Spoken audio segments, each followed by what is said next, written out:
Hello my YouTube family. आप सभी का स्वागत करती हूँ मेरे यूट्यूब चैनल आध्यात्मिक राह में।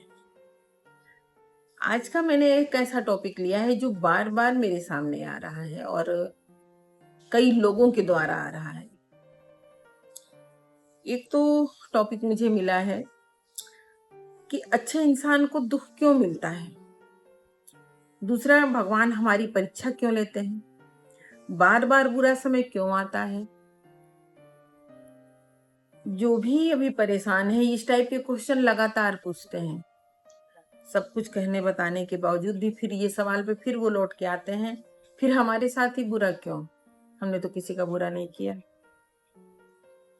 वैसे मैंने एक वीडियो बनाया था कि भगवान के घर देर है अंधेर नहीं, लेकिन मुझे फिर बनाना पड़ रहा है क्योंकि मैं ये चाहती हूँ कि जो भी मुझसे जुड़ा है उसे कम से कम संतुष्टि मिल सके मेरी बातों से, मेरी जवाब से, या मेरे उनके जो सवाल है उनके अच्छे से मैं जवाब दे सकूं। क्या आप लोगों ने भी कभी रात के सन्नाटे में सोते हुए जाग जाएं और गहरी सांस लें और पूछें, भगवान ये क्या हो रहा है मेरे साथ, ये मेरे साथ ही क्यों। मेरे साथ में जो लोग हैं, जो मेरे साथ आसपास लोग हैं, उनके साथ नहीं, बस ये मेरे साथ ही क्यों। सबसे बड़ा सवाल ये आ रहा है, क्या भगवान सच में हमारी परीक्षा लेते हैं या हम अकेले ही ये सब झेल रहे हैं। दुनिया में और कोई तो नहीं झेल रहा, बस मैं ही झेल रही हूँ या मैं ही झेल रहा हूँ, और तो किसी को ये प्रॉब्लम नहीं है। ये बार बार मन में सवाल आते हैं। आइए मैं कोशिश करती हूँ सब्जेक्ट पर आप लोगों को कुछ बता सकूं। अब सवाल आता है कि भगवान हमारी परीक्षा क्यों लेते हैं। सोचो, सोना अगर तपे बिना क्या चमक सकता है?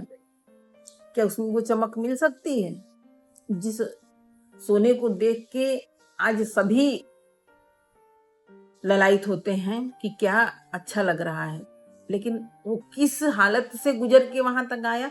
वो तो सोना है, हर धातुओं में सर्वोपरि सोना माना गया है। और हीरा रत्नों में सर्वोपरि। हीरा कैसे बनता है? जितना ही ज्यादा धरती पे या कोयले पे जितना ज्यादा दबाव पड़ेगा, वो तो कोयला है बिल्कुल काला। जहां पे दबाव बहुत ज्यादा पड़ जाता है वहां पे वो हीरा बन जाता है। सोचो, कहाँ काला कोयला और कहाँ हीरा, कितना अंतर है। जमीन आसमान भी नहीं, पाताल और आसमान से भी ऊपर जाओ, स्वर्गलोक, इतना अंतर है। भगवान हमें हीरा बनाना चाह रहा है, भगवान हमें सोना बनाना चाह रहा है, लेकिन हम क्या चाहते हैं? नहीं, वही हमको ऐसे ही जो है अपनी स्थिति को गिरा के रखनी है। बस हमें सुख मिलता रहे, आराम करते रहे। हम यहाँ सुख भोगने नहीं आए हैं। कौन सुख भोगा है भाई? दूसरे का सुख देख करके अपना माथा फोड़ना, ये कहाँ का न्याय है? ये कहाँ की सोच है? ये कैसी सोच है? अगर किसी का सिर माथा लाल दिख रहा है तो क्या तुम्हें पता है सामने वाले का लाल हुआ कैसे?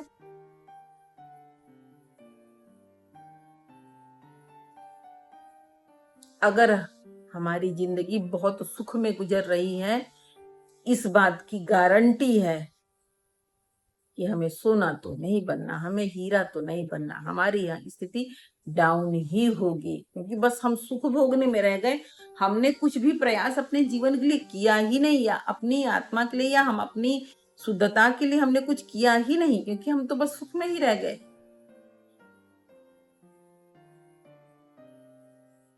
हम भी चाहेंगे बड़े आराम से पड़े रहें, और हमारे सामने यहाँ पैसों की बारिश होती ही रहे, लोग हमारे पास आ करके पूछते रहे हमारा हाल चाल, हमको एकदम घेर के बैठे, संभव है क्या? आज जो महात्माओं के पास भी अगर बोलते हैं लोग आजकल कि नहीं, पढ़ाई लिखाई नहीं करके महात्मा बन गए हैं, आपको क्या पता कि वो पढ़ाई लिखाई किए हैं या उनने अपने आप को मिटा डाला है उस महात्मा की पदवी तक आने के लिए? आपने वो जर्नी नहीं देखी, न वो अपने शरीर को शरीर, न वो अपनी आत्मा को आत्मा समझते हैं, अपने आप को मिटा डालते हैं, तो जाके वो उस स्थिति में पहुंचते हैं जो लोग हाथों हाथ लिए होते हैं।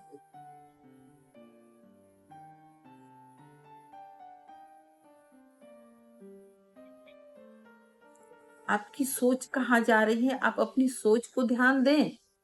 आपकी सोच जा रही है कि बुरे लोगों को सुख है, यानी आपको बुरा भी बनना है और आपको सुख भी चाहिए, तो बनो, सुख में रहो, बुरे भी बनो, क्योंकि यह आपकी चॉइस है। आपको शिक्षा नहीं दी गई। कोई माँ बाप हो या कोई परिवार हो या कोई अपना बड़ा हो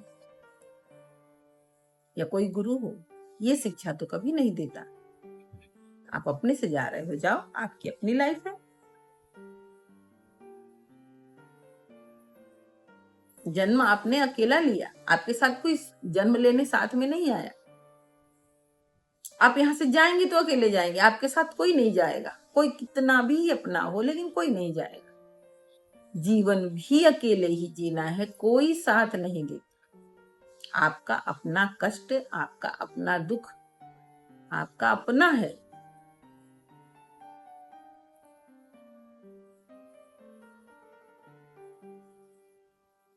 अपनी सोच को ऊपर उठाओ और ये सोचो कि हम इस धरती पे आए क्यों, किस लिए आए हैं। क्या ये सवाल आप लोगों के मन में नहीं घुसता कि हम क्यों आए हैं? अगर हम हिंदू पद्धति से हैं, हमारी हिंदू संस्कृति है, तो हमारे शास्त्रों में, वेदों में, हमारे गुरुजनों से या हमारे अपने बड़ों से हमने यही सुना होगा कि सर्वप्रथम भगवान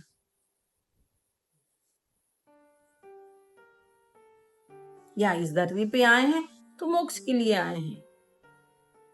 शायद कभी किसी जन्मों का कर्मों का फल है, कोई पाप किया है जिसको कष्ट भोगना पड़ेगा, उस कष्ट को पार कर लेंगे और अपनी नियत और अपना विवेक अच्छा बनाए रखेंगे तो हम फिर वहीं पहुंच जाएंगे जहां से आए हैं।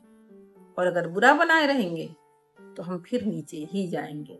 हमें हो सकता है इससे नीचे कुल संस्कृति, इससे और बुरा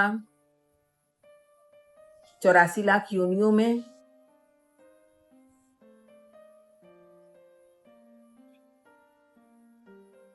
कहाँ जाना पड़े, कोई पता नहीं।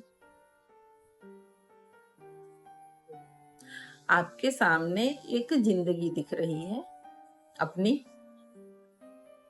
या और लोगों की। जो नहीं दिख रहा है सत्य वही है, जो दिख रहा है वो झूठ है। यही हमारा शास्त्र, हमारा विवेक और हमारा ज्ञान कहता है। जो नहीं दिख रहा है सत्य वही है।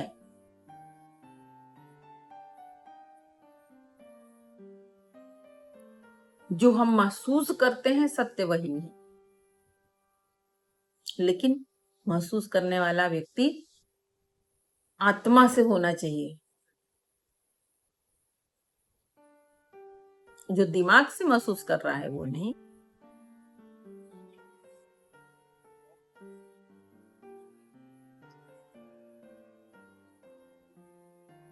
जैसा कि मैंने इतना देर आप लोगों से बात किया, समझाया, मेन पॉइंट यही था कि हमें दुख क्यों मिलता है, हम भगवान पे भरोसा करते हैं फिर भी हमें कष्ट क्यों मिलता है,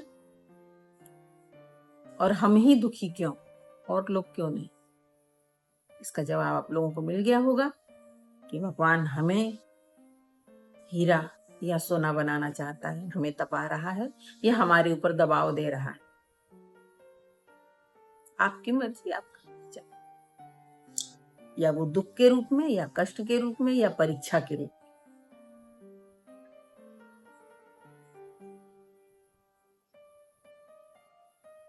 एक अच्छा व्यक्तित्व आपको बना करके एक मिसाल कायम करना है और हीरे की तरह चमकना है, या फिर अपनी इमेज गिरा करके, बुरा व्यक्ति कहला करके और केवल पैसे का सुख, बस सब सारा सुख पैसा ही नहीं होता। देने वाला ऊपर वाला है, क्या देगा जीवन में क्या नहीं देगा, मिलता वही है जो कोटा हम लेकर के आए हैं। हर गुरुजी कहते हैं हर चीज का एक कोटा होता है, चाहे वो हमारी सांसें हो, चाहे हमारी सुख सुविधाएं हो, चाहे हमारी भोजन पानी हो। जब कोटा खत्म तो सब खत्म। जो लेकर के आए हैं उसे तो हमें भोगना है, सुख हो या दुख। किसी से विवाद झगड़ा अगर कर रहे हैं या कोई हमसे कर रहा है तो मन को हल्का रखो ना। एक गुरुजी हैं, अपने शिष्य को ले गए नदी के किनारे। एक पत्थर उठाया और एक लकड़ी उठाई और बोले दोनों को पानी में डालो। एक सूखी लकड़ी थी, एक पत्थर था। पत्थर पानी में डालते ही डूब गया और सूखी लकड़ी तैरती हुई बह गई। गुरुजी ने पूछा इसे तुम्हें क्या शिक्षा मिली? शिष्य ने कहा आप बताइए। गुरुजी नहीं समझ गए। गुरुजी ने कहा पत्थर भारी था, डूब गया। अपने मन को पत्थर मत बना, जो आया उसे गया करो, जो बीत गया उसे बीत गया करो। आगे बढ़ो क्योंकि तुम्हें आगे जाना है। जैसे ये नदी बहती हुई जाके सागर में मिल रही है, उसी तरीके से आगे बढ़ना। और लकड़ी ने अपने तत्व को सुखा दिया। जो दिख रहा था वो एक लकड़ी, अंदर से सारा रस सूख करके उस लकड़ी में सोख लिया और वो हल्की हो गई। किसी चीज को उसने बांध के नहीं रखा कि नहीं मैं भरी रहूं रस से। वो हल्की हो गई और तैरती चली। न किसी चीज को मन में बांधो, न गांठ बनाओ, न किसी की बातों को लेकर के बार बार सोचो। अपने आप को हल्का रखो और जीवन में आगे बढ़ो।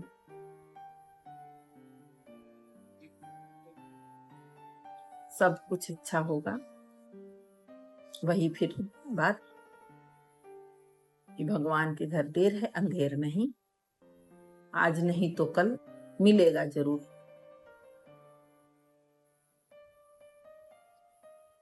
और सब कुछ मिले जो हमारी इच्छा होगी, लेकिन हमें पॉजिटिव रहना पड़ेगा। अगर नेगेटिव बने रहेंगे, हमें बुरा बनना है, हमें बुरे रहना है, बुरा, तो वही होगा जो आपने मांगा। फिर तो आप कहते हैं ना कि फिर तो भगवान से सवाल करने लायक आप नहीं रहोगे, क्योंकि आपने मांगा है। मुझे तो बुरा बनना है, मुझे बुरा रहना है और मुझे मेरे साथ गलत हो रहा है, तो गलत भी होगा, बुरा भी होगा, बुरे भी बनोगे। आगे आपकी मर्जी। आज के लिए बस इतना ही। ये बहुत ज्यादा लंबा ये वीडियो हो रहा है आज, और आज के लिए बस इतना ही। जय श्री राम। अगर आप लोगों को अच्छा लगा मेरा वीडियो तो लाइक शेयर एंड कमेंट जरूर कीजिएगा। धन्यवाद।